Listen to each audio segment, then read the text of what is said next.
Hi everyone, this is Red Witch with Red's Patch. Z is at work, so I thought I'd do a quick update video on our hydro garden. I haven't done any videos on our outside garden, and I haven't done hardly any videos lately. In all honesty, it's been too heartbreaking. As everyone knows, we do the garden at my husband's work, and I love doing it down there because it's a nice little patch of green in the industrial area, so it's kind of like taking back part of the land.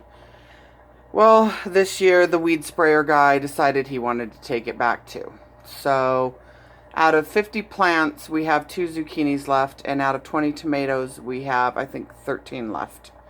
Even some of the potted plants he sprayed, and told my husband that he realized that it was there and didn't spray anything, but he sprayed everything within 1.5 feet of the plants. That's the same as spraying them.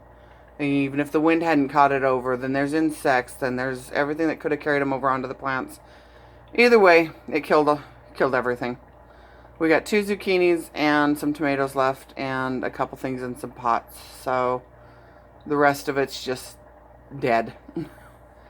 So next year, my husband's got lots of pallets at work. We're going to put up a pallet fence around it, a bunch of big neon signs that say "Don't spray here," and we'll see if that works, and we'll try again next year. But it's heartbreaking because I got all of this starter seed cages, or not cages, but pod things for my husband, and we spent months getting these plants ready to go outside, and all of them just destroyed in one day. So, but these are my hydro gardens. This is my herb Aerogarden. I think it's starting to wind down. We've gotten so much basil off this plant, and it just keeps growing and growing.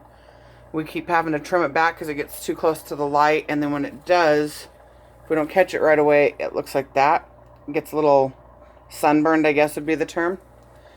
So, but it's been sucking up water. We have to actually put water in this thing, down in this. You can see where I've been trimming. Sorry, that'll dead leaves off of everything.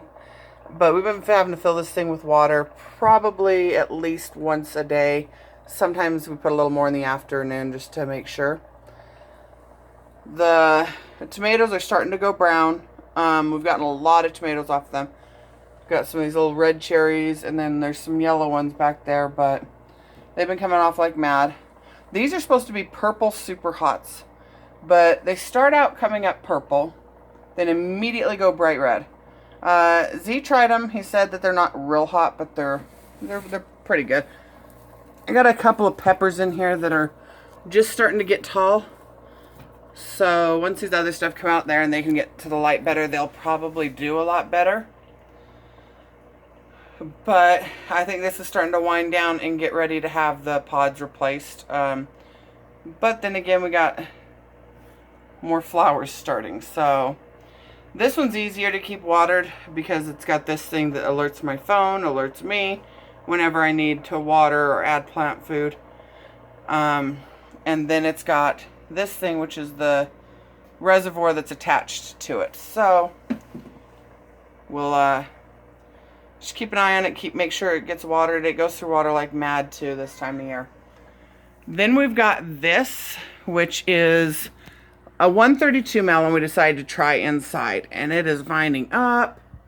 It's vining all over, and we're just gonna let it keep going. We decided to put the purple light on it as well because we noticed it was getting some of these little bud things, and we're hoping that it's going to start flowering.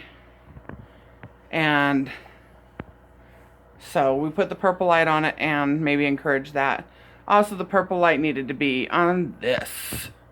This is our beast. We added the white light that my brother gave me to this hydro garden. We had some peppers, and it went nuts. All of our peppers are actually, these are actually falling over, but they're still in the water. They're still growing, so they can fall over all they want as long as they don't start dying.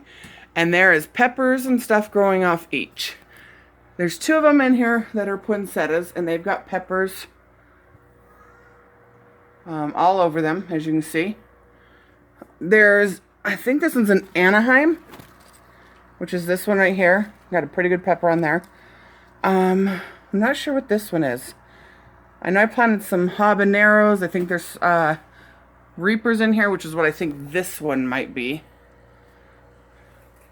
we had to top them. My brother showed me how to top them when he was here. UT 33200 is his YouTube page if you aren't already on it. But he showed me how to top them to keep them from growing taller. And as soon as we did that, they just started popping flowers all over and falling over because the flowers are making them heavy. My 132 melon is growing up in through there. We're probably going to start turning off the white light to just encourage it to just flower. But I wanted to turn it on for this video at least. But this Hydrogarden, my husband got it, I think, through Wish. And it was like, I think, $30. And it came with the pump and the little sponges. And it came with everything that it needed. And I think it's money well spent because with what happened at our other garden, I think all I'm going to get this year is out of my Hydrogardens. And a couple zucchinis. So I'm really hoping that to get some more of these Hydrogardens, and I want to just line this whole shelf. Try my hand with different things. But as for the big garden, all I can do this year is just, I'm going to keep saving seeds because I think that's what's going to keep me sane, is gathering my seeds and planning next year's garden early. But if anybody knows anything that grows really well in these Hydrogardens or ways I can help keep my plants standing upright, I thought about tying a string around them loosely and then tying them to the top railing here. But I'm not sure if that'll hurt the plant or not. So if anybody does these Hydrogardens too, these little ones, let me know. And maybe we can chew at each other for a while and figure something out to keep my plants doing as well as they can. This is my first year doing them, and I'm really looking for some help. So thank you, and we hope you guys have a great day. Bye.